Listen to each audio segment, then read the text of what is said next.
감사하신 주님, 예수님께서는 하나님을 알지 못하는 사람들 속에 섞여 사는 저희들의 모습을 이리떼 속에 있는 양이라고 표현하셨습니다. 저희는 주님이 하신 이 말씀의 의미를 마음에 담지 못하고 살 때가 많습니다. 심지어 우리는 그리스도인으로서 우리가 바르게만 살아가면 세상 사람들도 세상도 우리를 좋아할 것이라고까지 생각합니다. 왜 예수님께서 세상을 이리떼로 표현하셨는지, 또 그 이리떼 속에 살아가는 그리스도인의 모습을 왜 양이라고 표현하셨는지, 이 표현 속에 담겨져 있는 하나님의 마음을 함께 생각합니다. 성령 하나님께서 이 시간 저희와 함께 해 주시옵소서. 하나님께서 말씀하신 이 말씀의 뜻을 바르게 깨닫고 양의 전략을 가지고 세상을 살도록 저희를 도우시는 하나님의 도우심을 잘 받을 수 있도록 주님 함께 해 주시옵소서. 예수님의 이름으로 기도하옵나이다. 아멘. 교회사 속에 전해지는 유명한 한 에피소드가 있습니다. 교황 이노센트 4세와 토마스 아퀴나스라고 하는 학자가 콘스탄티누스 황제가 지어서 기정한 라테란 성당 발코니에 서서 대화를 나누고 있었습니다.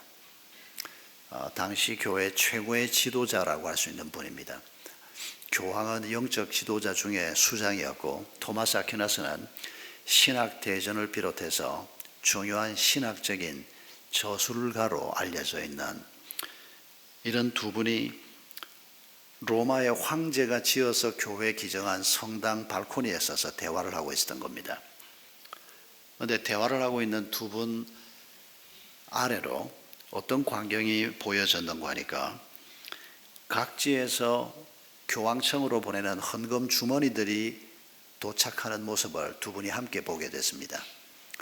그때 교황 이노센트 4세가 토마스 아퀴나스에게 이렇게 얘기했습니다. 아퀴나스 선생, 저 모습을 보십시오.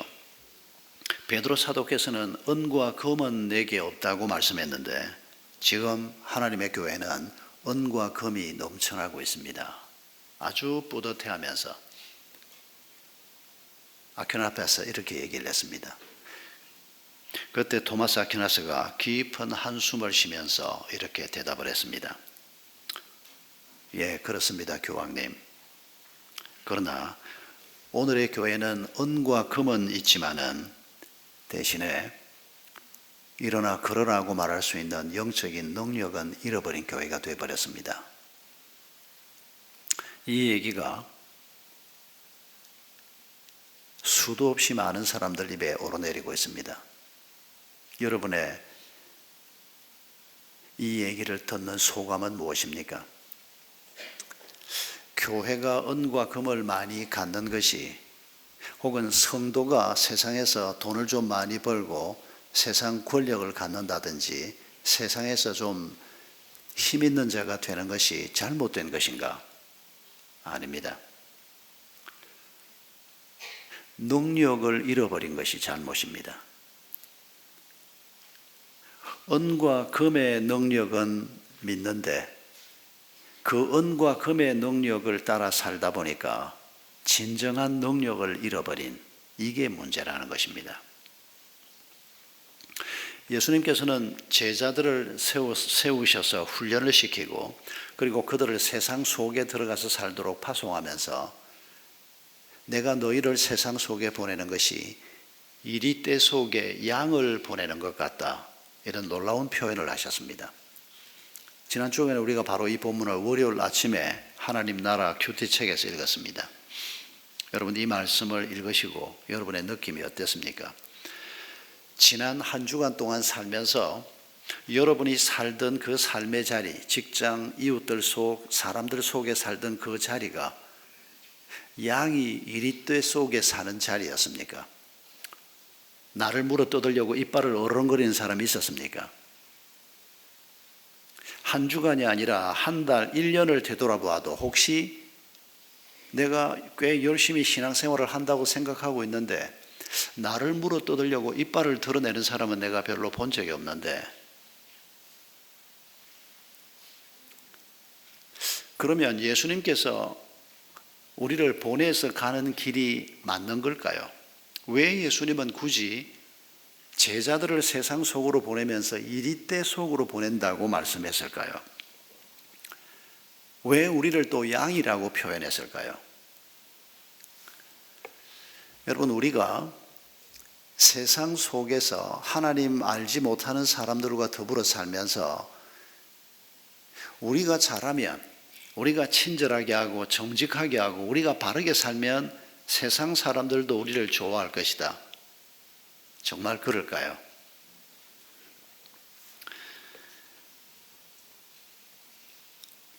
예수님께서는 17절, 18절에서 이렇게 말씀하십니다. 사람들을 조심해라.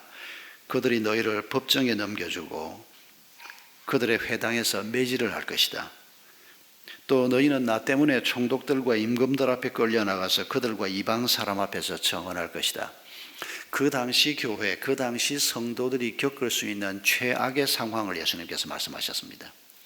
이미 모든 교회가 이런 핍박을 받고 있었고 가족 중에 몇 사람은 바로 이런 고통 현장에서 목숨을 잃는 사람도 있었던 이런 상황에서 마태복음이 기록돼서 성도들에게 전해진 것입니다. 여러분, 정말 우리가 이리떼 속에 사는 것인가? 만약 그렇다면 왜 내 주변에는 일이라고 느껴지는 사람이 없는 건가? 여러분, 이 점이 우리에게 좀 깊이 생각해 봐야 될 대목이라고 생각이 됩니다. 오래전에 저와 함께 신앙생활을 했던 양 집사님이라는 분 얘기가 이번 주간 내내 생각이 났습니다. 그분들 목장에, 그때는 목장은 아니었습니다. 구역이었습니다. 그분들 구역을 방문을 했는데 그날 저녁에 이 양 집사라는 젊은 집사님이 구역 식구들과 우리 부부 앞에서 했던 얘기인데 오랜 시간이 지났는데도 참 잊혀지지 않는, 이분은 우리 노 집사님처럼 노 목자가 집안에서 첫 열매라고 말씀하셨는데 이분도 집안에서 첫 열매였습니다. 대학에 들어가서 CCC를 만나면서 복음을 받았습니다. 그리고 CCC에서 와이프를 만났습니다. 그리고 두 분이 결혼을 해서 가정을 꾸려가면서 참 신실하게 사는 사람들이었습니다. 제가 본 어떤 성도들보다 신실하고 성실하고 아주 귀한 분들이었습니다. 근데 그분들 구역에 가서 그분이 그날 나누는 얘기를 들었는데 이분이 온 집안에서 처음 예수를 믿었습니다. 형님들도 있고 누님들도 있고 아버지 어머니도 계시고, 이분이 예수님을 영접한 다음에 제사 문제에 대해서 고민을 하다가 어느 날 아버지 앞에 너무 가족들을 힘들게 하지는 말아야 되겠다. 그러나 내가 이 제사에 계속 절을 할 수는 없다. 그래서 아버지하고 자기 딴에는 맞짱을 뜬 겁니다. 그래서 아버지한테 내가 제사에는 참여하겠지만은 절하는 것은 내가 못하겠습니다. 자기 신앙에 대한 이유를 얘기하고, 아버지가 굉장히 너그러운 분이었던 것 같습니다. 좋다, 그러면 가족의 우애를 위해서 네가 집안에 제사가 있을 때마다 함께 참석은 하되 절은 꼭 못하겠다면 그건 내가 양보를 하마. 그래서 이분이 한 10여 년 세월을 제사가 있을 때마다 함께 가서 가족들을 만나고 도울 일이 있으면 돕고 하지만은 절은 하지 않고 뒤에서 지켜보고, 그래서 비교적 가족들하고 충돌 없이 한 10년을 살았습니다. 그런데 제가 탐방을 갔던 그 무렵에 이분이 마음에 큰 도전을 받았습니다. 계속 내가 이렇게 하고 있는 것이 옳은가? 하나님의 마음에 도전을 주셨습니다. 그래서 바로 그 직전에 있었던, 제가 탐방했을 때가 추석 이후였던 것 같은데 추석 명절에 이분이 가족들 앞에서 폭탄을 터뜨린 겁니다. 그냥 지금까지 지내온 방식으로는 하나님이 기뻐하시지 않겠다, 내 가족들을 이대로 둘 수는 없다 싶어서 가족들 앞에서 아버지 어머니가 앉아 계시고 형님 누님들이 앉아 있는 자리에서 마음속에 있는 얘기를 솔직하게 하면서 복음으로 도전을 한 겁니다. 오늘 우리가 할머니 할아버지 돌아가신 분들이 와서 이 음식을 먹고 우리에게 복을 줄 것이라고 기대하고 제사를 지냈는데 정말 그 일을 믿고 있느냐? 그분들이 우리에게 복을 준다면 죽은 그분들이 무슨 능력으로 복을 주며 지금 우리가 하고 있는 이게 정말 맞는 거냐? 하나님 외에는 우리에게 복 주실 분이 없는데 우리가 이런 헛된 제사를 드리면서 이건 옳지 않은 것 같다. 정면으로 부딪혔다는 겁니다. 아버지 어머니가 당황을 했습니다. 형님 중에 한 분은 성질이 좀 급한 분이 너 자식 이따위로 할 거냐? 너 봐주어서 지금까지 절도 안 하고 그냥 지내왔는데 이런 식으로 폭탄을 터뜨릴 거냐? 가족들이 그날 저녁에 막 엉망진창이 됐습니다. 그런데 이 집안에 그때부터 변화가 일어나기 시작했습니다. 그분이 한 말입니다. 자기는 마음에 도저히 이대로는 안 되겠다. 내 가족들에게도 충돌이 좀 있더라도 복음을 전해야 되겠다. 그래서 말한 건데 아버지가 제일 먼저 충격을 받았습니다. 형제들 중에서 제일 공부도 잘했고 제일 성실하고 제일 세상살이도 잘하고 있는 아들인데 제가 왜 저럴까? 나무랄 게 없는 아이인데 제가 정말 조상 제사를 헛된 거라고 얘기하는 이 말이 사실일까? 내가 정말 평생 지낸 제사가 의미가 없는 걸까? 아버지가 고민하기 시작한 겁니다. 그 전까지는 그런 고민을 할 이유가 없었습니다. 여러분, 우리가 누구냐를 생각해 보십시다. 우리가 친구들 속에서, 직장 속에서, 이 사람 저 사람들 속에서 우리가 살고 있는데 우리가 누구냐 그 말입니다. 우리는 남부럽지 않게 하나님 도움받아서 살기를 꿈꾸면서 사는 자가 아닙니다. 그런 사람은 그리스도인이라고 얘기하지 않습니다. 우리는 하나님께서 예수 그리스도를 이 땅에 보내셔서 우리의 죄를 씻어주시고 죄로부터 우리를 건져주시고 우리에게 베푸신 그 하나님의 사랑을 정언하는 자로 우리를 이 땅에 하나님께서 세우신 것입니다. 그래서 가족들 앞에서 이 헛된 우상을 섬기는 잘못된 이 제사의식을 지내고 있는 이 가족들 앞에서 도저히 뜨거운 마음이 생겨서 이건 아닙니다. 충돌이 있지만은 가족들 간의 우애가 깨질 수도 있지만은 진리를 따라서 선포했던 이 양집사님처럼 여러분 그때부터 그 가정에서 믿는 자가 나오기 시작했다고 그분이 표현을 했습니다. 형제들 중에서 정말 이게 뭔가 하고 고민하면서 한 사람 두 사람 예수 믿는 사람들이 생겨나기 시작했다는 겁니다. 여러분 우리가 사람들의 공격을 받지 않고 있다면 그건 그 사람들 앞에서 우리가 예수 그리스도를 정언해 보지 않았기 때문일 가능성이 굉장히 많습니다. 그들이 왜 이리처럼 이빨을 드러내고 그리스도인을 공격할까요?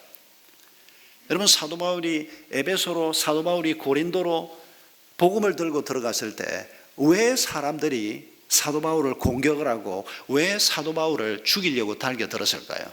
축복의 복음을 가지고 들어갔는데 거룩한 복음을 들고 들어갔는데 달랐기 때문입니다.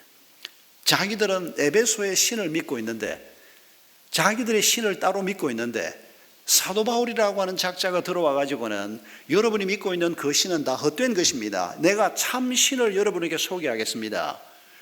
그 말을 듣고 기분 좋을 사람이 누가 있겠습니까? 여러분이 하나님을 알지 못하는 것이 죄입니다.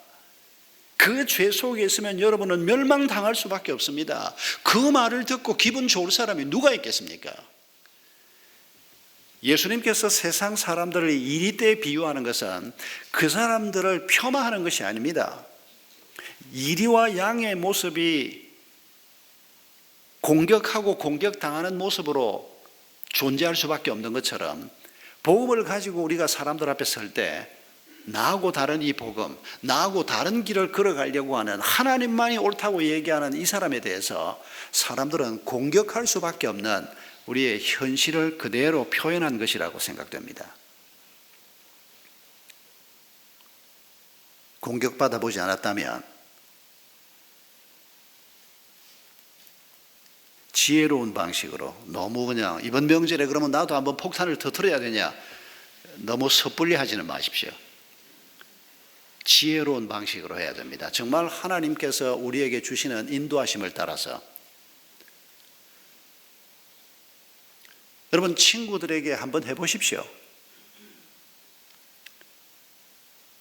고등학교 때 제 짝지였던 상철이 제 단짝이었습니다. 공부도 아주 잘했고 아주 성실하고 좋은 친구였습니다.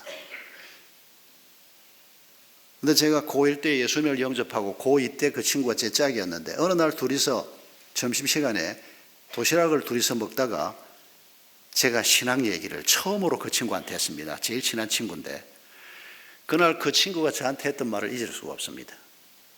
그 양순하고 좋고 젠틀했던 친구가 얼굴이 푸락하더니, 야, 있지도 않는 하나님이라는 걸 있다고 그렇게 주장하는 그게 뭐야 도대체? 그건 약자들이 있지도 않는 하나님을 만들어서 하는 얘기 아니냐? 너도 그걸 믿냐? 하나님을 믿느니 차라리 내 주먹을 믿는 게 낫지. 저는 그 친구가 그렇게 무례하게 말하는 걸 본 적이 없습니다. 정말 젠틀한 친구였습니다. 그날 제가 뚜껑이 열렸습니다.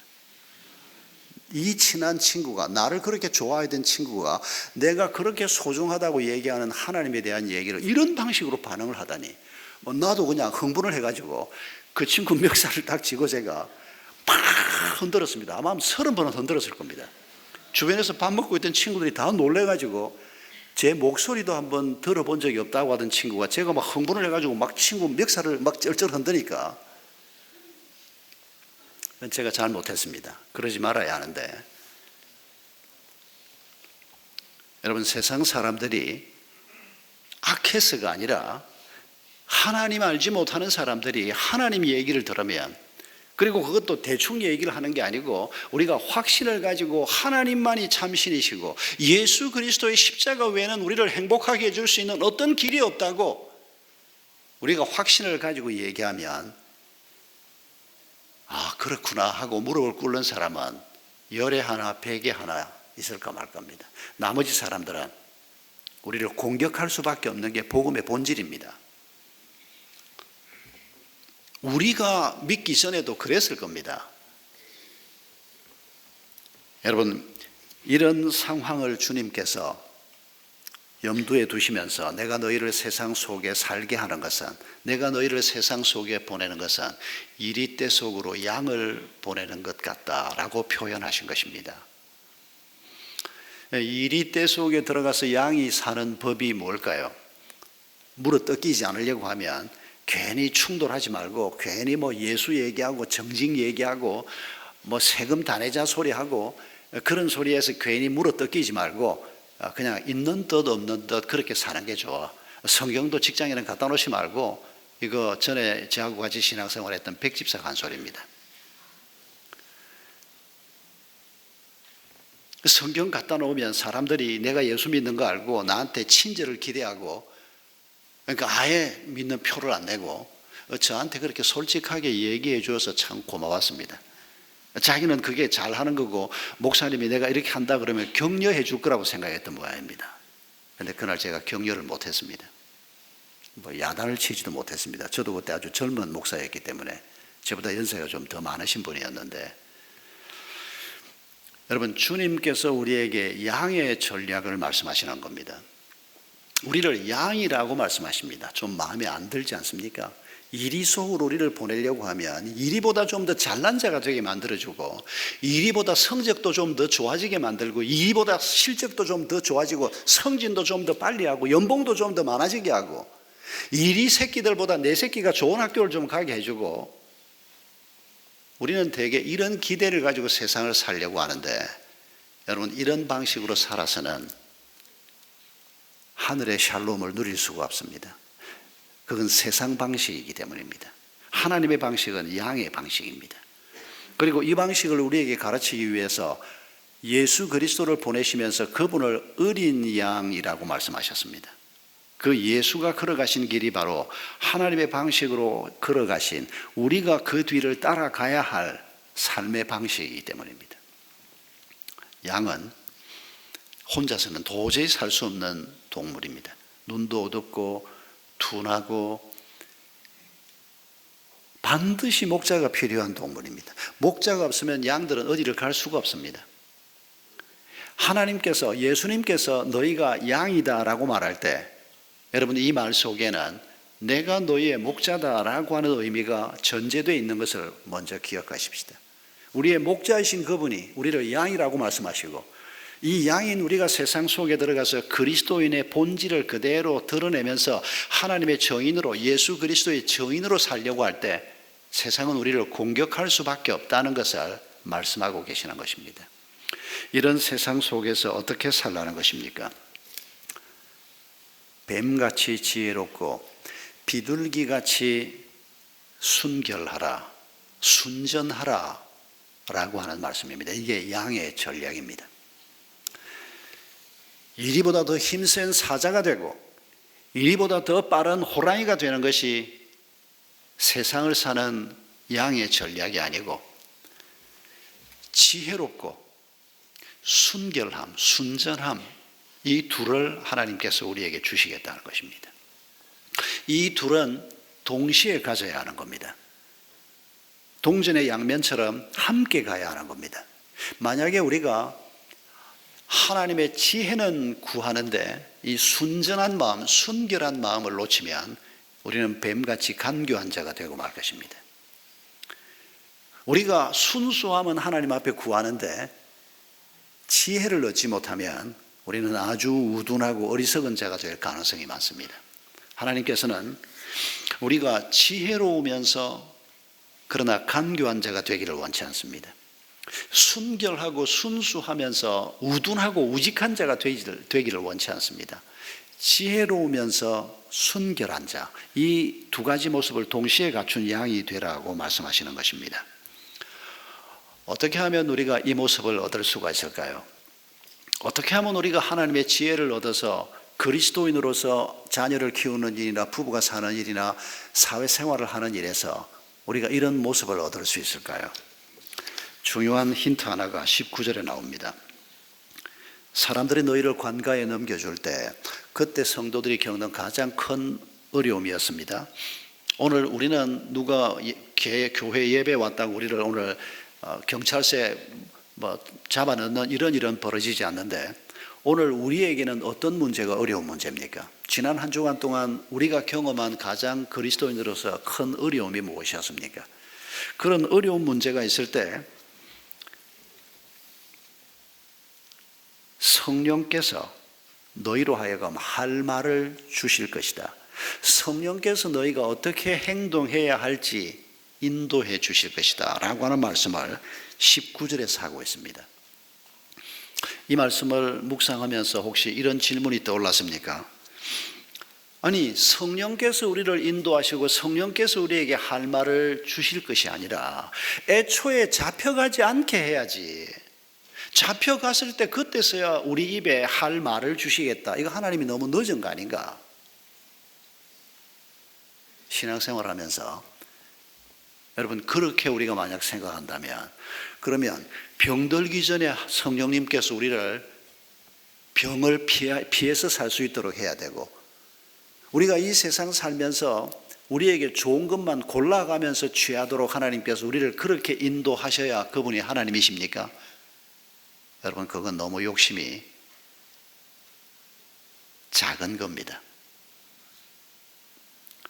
하나님께서 우리에게 주려고 하는 큰 게 있는데 그걸 못 보니까 겨우 병 안 나고 살고 배 안 고프고 살고 세상에서 좀 편하게 살고 이런 정도만 하나님 앞에 생각하니까 우리가 큰 그림을 자꾸 놓치는 겁니다. 여러분, 왜 하나님이 세상 사람들 병들 때 우리도 병도 들고, 왜 예수 믿는 사람도 교통사고도 나고 암에도 걸리고, 왜 우리에게도 이런 일이 생기게 하십니까? 하나님은 그거 보호하시겠다고 말씀하지 않습니다. 우리가 남들하고 똑같은 어려움을 당하지만은 그 어려움 속에서 그리스도인의 길을 가도록 하나님이 놀라운 일을 행하겠다고 말씀하시는 것입니다. 제가 이 말씀을 묵상하면서 몇 년 전 생각이 났습니다. 우리 초기 멤버들은 기억하는 사건입니다만은 여기 이 땅이 있다는 보고를 받았습니다. 그때 우리가 동백과 판교 양쪽 캠퍼스에서 예배를 양쪽에서 드리고 있을 때입니다. 교회와 학교를 위해서 땅이 필요하다는 기도를 여러 해 동안 하고 있었습니다. 그런데 여기 이 땅을 한번 노크를 해보자. 그때 우리가 제일 먼저 시작한 게 뭔고 하니까 양쪽 운영위원들, 그때만 해도 당회가 구성되기 전이었습니다. 양쪽 운영위원들을 전부 함께 모았습니다. 그리고 부부도 같이 오라고 했습니다. 양쪽 다 운영위원들이 한 10명쯤 됐고 운영위원 한 20명, 부부로 오신 분들도 그때 한 20명 가까이 됐습니다. 한 40명 가까운 사람들이, 그분들이 그 당시 교회 리더들이었습니다. 그날 첫 기도회를 하면서 제가 이렇게 말했습니다.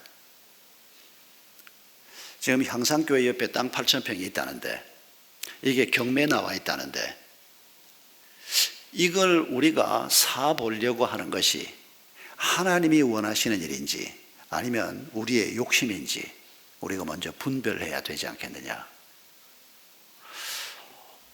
박 목사가 영성이 괜찮은 사람인가 보다. 아닙니다. 쓰라린 경험을 했기 때문입니다.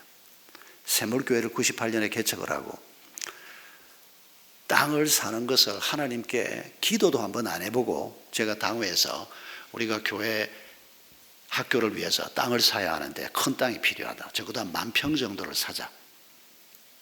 그 일을 놓고 제가 기도하지 않았습니다.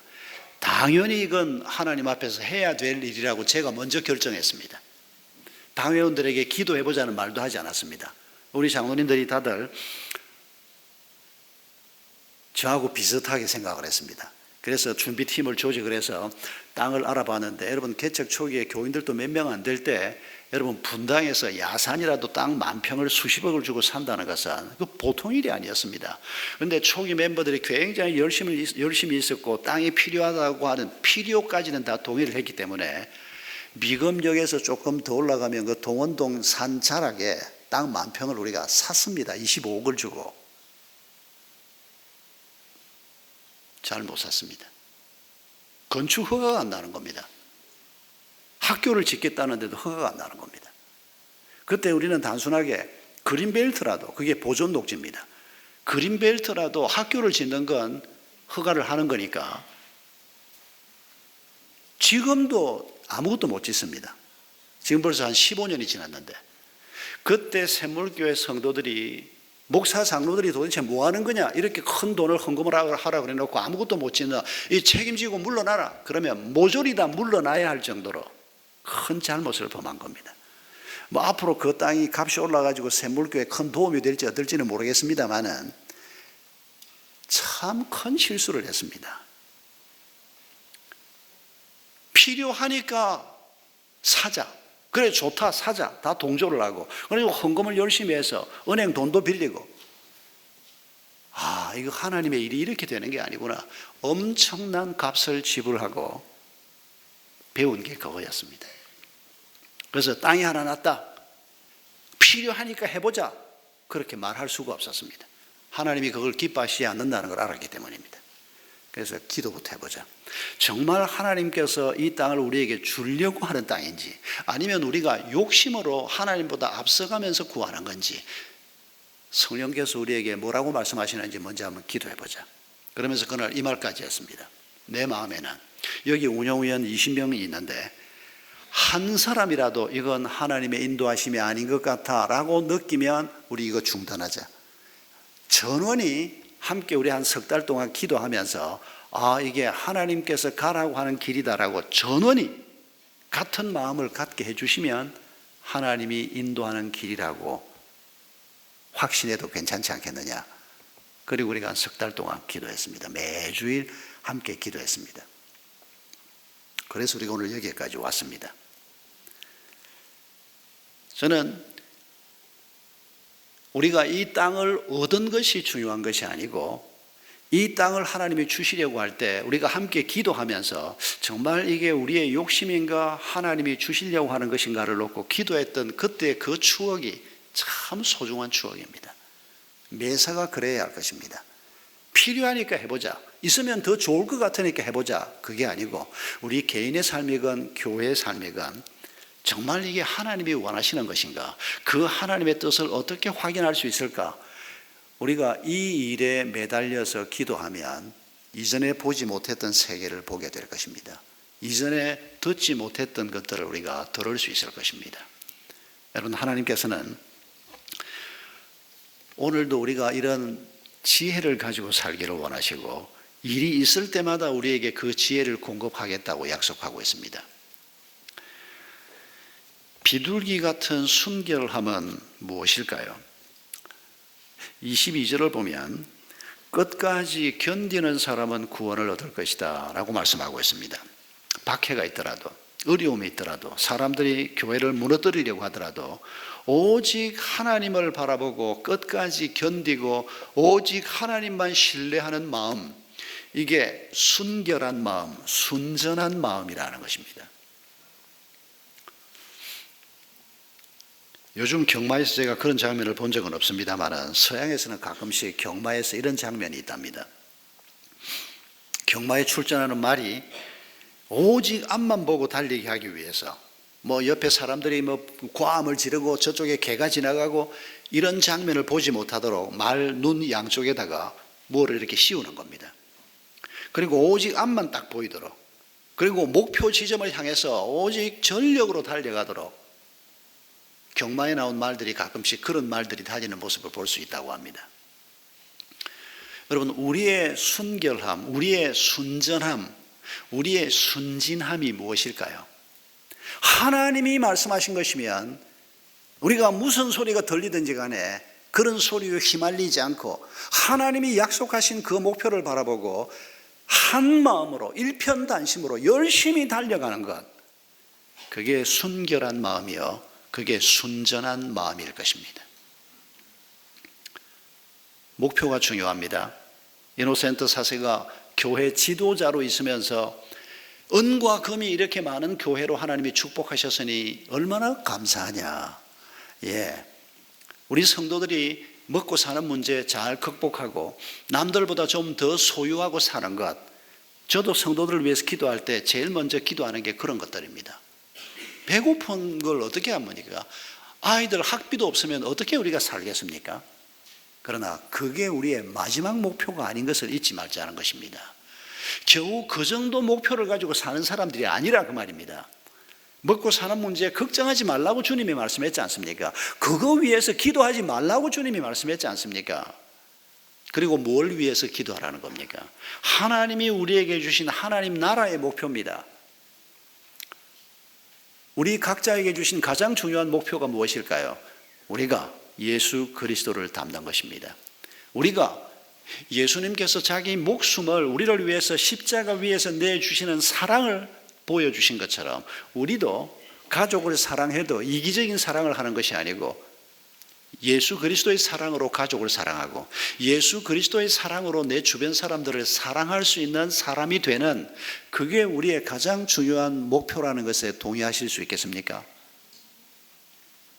이 목표를 향해서 우리가 주변에서 벌어지는 일들을 옆 눈을 이렇게 막아놓은 경마장에 말이 달려가는 것처럼 전심을 다해서 달려가는, 이게 우리의 순전함일 것입니다. 지혜와 이 순전함을 함께 가지고 우리가 길을 걸어가는 그 모습을 하나님께서 원하시는 것입니다.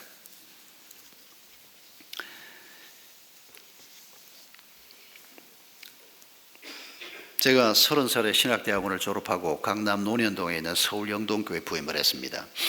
33살에 그 교회 담임 목사가 됐습니다. 제가 34쯤 됐을 때 어느 주일에 있었던 일을 제가 잊을 수가 없습니다. 30몇 살짜리 담임 목사가 뭘 알았겠습니까마는 사람에 대한 이해도 부족하고 목회에 대한 이해도 부족하고 여러 가지 부족한 게 참 많았던 그런 어린 사람을 목사로 세운 장로님들을 생각하면 지금 생각해도 참 참 무슨 그런 양반들이 다 있나 그렇게 생각이 될 정도입니다. 근데 그때 제가 받은 은혜가 있었습니다. 제가 그때 굉장히 영향을 많이 받은 목사님이 있는데 그 목사님이 한 2주 전에 우리 여기 한번 둘러보고 제 사무실에서 설교에 관한 얘기를 한참 좀 나누다가 가셨는데 그때 제가 33살에 담임 목사가 돼서 성도들 앞에 설교하면서 열심히 애를 써서 제가 받은 은혜대로 설교했던 것은 말씀대로 한번 살아보자. 부족하지만은 하나님께서 사랑하라 하셨으니까 우리가 원수도 한번 사랑해 보기 위해서 몸부림을 쳐보고 하나님의 도움을 구하고 말씀대로 한번 살아보자. 이런 설교를 그때 막 열심히 토해냈습니다. 하나님이 제게 주신 도전이었기 때문입니다. 그날도 그런 설교를 했습니다. 예배를 마치고 이제 제가 바깥에서 이제 인사를 하고 있는데 제가 34 됐을 때 50 중반쯤 된 저보다 20살 좀 많은 우리 교회에 아주 열심히 있는 집사님 한 분이 이렇게 나오면서 저하고 악수를 하는데 빙긋이 웃으면서 제 얼굴을 빤히 쳐다보고 빙긋이 웃으면서 목사님, 물이 너무 맑으면 물고기가 없는 법입니다. 그러고 나갔습니다. 그때 그 집사님 표정을 제가 평생 잊을 수가 없습니다. 저를 염려해서 한 말인지 뭔지 비꼬는 얼굴은 아니었습니다. 방금 예배드리고 나온 사람이 열심히 있는 교회 집사가 젊은 목사한테 비꼬듯이 그렇게 말한 건 아니었습니다. 그 이후로 그분하고 그 문제를 가지고 얘기해 본 적이 없어서 마음은 모르겠는데 근데 메시지는 아주 분명합니다. 30대 때 이 젊은 목사가 지금 천지도 모르고 세상이 얼마나 힘든지도 모르고 성도들이 얼마나 힘들게 사는지도 모르고 정직하게 살라 그러고 세금 다 내고 살아야 된다 그러고 그날은 제가 그 말을 했는지 안 했는지 모르지만 그 무렵 제가 단에 섰을 때 가지고 있던 도전이 그런 거였기 때문에 비슷한 말을 제가 참 많이 들었습니다. 아예 어떤 장로님은 저한테 비판조로 한 말은 아닙니다만은 이렇게 말한 적도 있습니다. 목사님 메시지가 참 맞는데 근데 목사님처럼 설교하면 절대 큰 교회는 하기 틀렸습니다. 이런 비슷한 얘기를 제가 많이 들었습니다. 특히 30대, 40대 때 제 주변에 염려해서 한 말인지 뭔지 모르지만은 요즘은 아무도 그런 말도 해주는 사람이 없습니다. 여러분, 우리가 어떻게 살아야 합니까? 목사 삶이 다르고 여러분의 삶이 결코 다르지 않을 것입니다. 우리가 그리스도인으로서 우리의 삶의 자리에서 어떻게 살아야 하는 겁니까? 하나님이 말씀하신 그 말씀에 대한 순수한 마음 없이 우리가 도대체 어떻게 살자는 겁니까? 물고기가 많으면 어떻고 적으면 어떻다는 겁니까? 집이 좀 큰 집이면 어떻고 작은 집이면 어떻다는 겁니까? 큰 집을 갖기 위해서는 거짓말도 하자는 얘기입니까? 그리스도인이 만약 그렇게 생각한다면 여러분 그건 잘못된 생각 아니겠습니까? 여러분 이건 물고기의 문제가 아닙니다. 저금 통장에 얼마나 모여 있느냐의 문제가 아닙니다. 더 큰 목표를 우리가 갖는 것입니다. 어떻게 하면 우리가 존귀하신 그 예수님 반만큼이라도 될까? 세상을 다 가슴에 품지는 못한다고 할지라도 좀 더 많은 사람을 내 가슴에 품고 그들을 위해서 기도하고 그들을 사랑하면서 살 수 있는 이런 사람이 되는 이 순전한 마음이 우리에게 없다면 그게 무슨 그리스도인이겠습니까? 나이를 먹어가면서 우리가 이런 마음을 잃어버리기가 참 쉽습니다. 순전함을 잃지 말아야 합니다. 대개 우리가 나이를 따라서 생각하면 나이를 먹어가면서 지혜는 좀 늘어나는데 듣고 본 게 많기 때문에 순수한 마음은 나이를 먹으면서 자꾸 잃어버립니다. 생각할 게 많습니다. 자꾸 보이는 게 많습니다. 젊을 때는 순수함은 있는데 지혜가 부족한 경우가 많습니다. 그런데 이 둘을 다 우리가 놓치지 말아야 합니다. 이 둘을 우리가 다 하나님이 주시겠다고 하는 이 지혜와 순결함을 우리가 함께 붙들고 우리의 가정을 세워가고 우리 목장을 세워가고 교회 공동체를 세워가는 이 길을 주님께서 걸어가라고 말씀하시는 것입니다. 마태복음 11장에 보면 의심하는 요한에 관한 얘기가 나옵니다. 저는 이 말씀을 너무 좋아했습니다. 지금도 좋아합니다만은 한때 너무너무 좋아했습니다. 세상에 요한 같은 분이 이렇게 의심을 하고 앉아 있었구나. 이게 얼마나 위로가 되던 때가 있었는지 모릅니다. 젊은 목사일 때 제가 계속해서 의심이 많았습니다. 어릴 때부터 교회는 다녔지만은 믿는 가정이 아니었기 때문에 목사가 된 다음에도 계속 의심이 생기는 겁니다. 저는 이 의심의 문제가 저한테 큰 문제였습니다. 언젠가 식사하다가 제가 아내한테 불쑥 얘기를 했습니다. 여보, 만약에 천국이 없으면 어떡하지? 제가 왜 그날 그 말을 했는지 모르겠습니다. 제 아내가 밥을 먹다가 숟가락을 떨어뜨릴 뻔했습니다. 너무 놀라는 겁니다. 그 얼굴 표정을 보는 순간에 아차 싶었습니다. 내가 이 말을 괜히 마누라한테 해가지고. 목사가 말입니다. 목사가. 제 아내가 얼마나 놀랐겠습니까? 제 아내는 모태신앙입니다. 어릴 때부터 교회 다니면서 자기는 의심 한번 해보지 않고 하나님의 말씀을 믿는다. 이 말은 제 아내가 나중에 수정을 좀 하긴 했습니다만은, 제가 막 의심하고 이럴 때 제 아내가 한번 그런 비슷한 말을 저한테 한 적이 있어요. 어떻게 당신은 그렇게 의심이 많으냐고. 제가 그랬습니다. 의심이 되는 걸 어쩌라고 그러면. 이렇게 의심이 되는 걸 내가 그러면 교인들 앞에서 얘기를 할까? 당신한테 얘기 안 하면 내가 누구한테 얘기하라고. 지금은 그 의심이 없어졌으니까 여러분 앞에 이렇게 얘기를 합니다만은 정말 두려웠습니다. 내가 이거 잊지도 않는 하나님 때문에 설교한다고 이 난리를 떨고 있는 거 아닌가? 어느 날 이 의심이 드는데 새벽 기도 시간에 앉아 있을 수가 없는 겁니다. 참 무서운 일이었습니다. 여러분, 이런 의심이 들 때 어찌해야 됩니까? 그 의심을 버리지 못하면 무슨 설교를 하겠습니까? 그 의심을 버리지 못하면 예배 시간에 왜 와서 우리가 앉아 있겠습니까? 그러나 여러분, 감사한 것은 세례 요한도 감옥에 앉아서 이런 의심을 하고 있었습니다. 여러분, 이분이 누굽니까?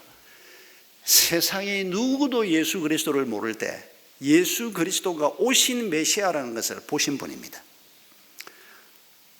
그가 사역을 하는 현장에 예수님이 나타났을 때 어떻게 알았는지 모르겠습니다. 저는 요한을 천국 가서 만나면 그거 제일 먼저 물어보고 싶습니다. 하나님이 저분이 오신 메시아라는 것을 당신한테 어떻게 알려줬냐고. 그러니까 세례를 받으려고 하니까 내가 어떻게 주님께 세례를 줍니까? 나는 세례 못 줍니다. 나는 당신의 신들매를 풀기도 감당치 못할 자입니다. 어떻게 그걸 알았나? 참 너무 궁금한데 성경이 궁금한 건 잘 답을 안 합니다. 그건 무슨 뜻입니까? 신경 쓰지 말라는 겁니다. 성경이 주려고 하는 메시지에 좀 집중하라는 겁니다. 요한이 그 사실을 아무도 모를 때 예수에 관한 그 사실을 알고 있는 분이었습니다. 그리고 그분에게 세례를 베풀 때, 그분이 물에서 나올 때 하늘 문이 열리고 성령이 그분에게 비둘기같이 임하고 이는 내 사랑하는 아들이요 내 기뻐하는 자라. 그 음성이 들리는 것을 세상 누구도 보지 못했을 때 요한은 그걸 보았던 사람입니다. 얼마나 감격스러웠겠습니까? 구약 백성들이 수천 년 동안 기다려왔던 분입니다. 마침내 이 메시아가 이 땅에 와서 마침내 우리를 이 고통의 자리에서 건져주실 분이 오셨구나. 그 감격을 제일 먼저 누렸던 분이 세례 요한입니다. 그런데 요한이 헤롯 왕의 악행을 고발하다가 붙잡혀서 감옥에 갔습니다. 그리고 결국 그것 때문에 참수형을 당하게 되는데, 여러분, 의로운 사람이었고 담대한 분이었지만은 감옥에 앉아 있을 때 얼마나 외롭고 두려웠을까요? 그도 사람인데. 그리고 예수님께서 행하고 계시는 일들을 볼 때 요한의 마음속에 저분이 정말 메시아가 맞나? 이런 의심이 들기 시작했습니다. 그 이유가 뭔지 성경이 상세히 설명하지는 않는데 우리가 미루어 짐작할 수 있습니다. 자기가 기대했던 메시아, 만약 이분이 메시아라면 이렇게 해야 된다라고 생각하지 않았겠습니까? 누구라도 그렇듯이. 이를테면 헤롯 왕을 그냥 몰아낸다든지 뭔가 좀 메시아답게 움직이는 이런 걸 세례 요한도 기대했을 텐데 들려오는 소식들이 기대하고는 다른 겁니다. 그러니까 견디다 못해서 제자를 보냅니다. 당신이 메시아가 맞습니까? 오실 그분이 당신이 맞습니까? 라고 질문합니다. 여러분, 우리가 신앙생활을 하면서 이런 의심이 생기는 것에 대해서 너무 두려워하지는 말아야 합니다. 의심하지 않으면 더 좋지만은, 그러나 의심이 생긴다고 해서 그거 죄책감을 갖거나 그럴 필요는 없습니다. 우리가 하나님께 질문하면 됩니다. 하나님, 이게 정말 하나님의 뜻이 맞습니까? 하나님이 나를 사랑한다는 말이 정말 맞습니까? 내가 왜 이거 잘 믿겨지지가 않습니까? 하나님, 나를 좀 도와주십시오. 하나님, 이 고통이 도대체 뭡니까? 왜 나를 이 세상에 태어나게 했습니까? 욥이 했던 그게 기도겠습니까? 그러나 그걸 하나님께서 다 받으셨습니다. 욥이 자기 생일을 저주하고 왜 내가 이 세상에 태어나서 이 고통을 당해야 된단 말입니까? 온갖 말을 쏟아놓는데 하나님이 그 말을 받아서 성경에 기록해서 하나님의 말씀으로 우리에게 주셨습니다. 뭘 뜻합니까? 하나님은 우리의 탄식도 들으시고 우리의 의심도 들으시는 분이라는 것입니다. 그리고 주님께서 뭐라고 답하십니까? 가서 내가 뭘 행하고 있는지를 본대로 전하라고 말합니다. 이게 무슨 뜻입니까?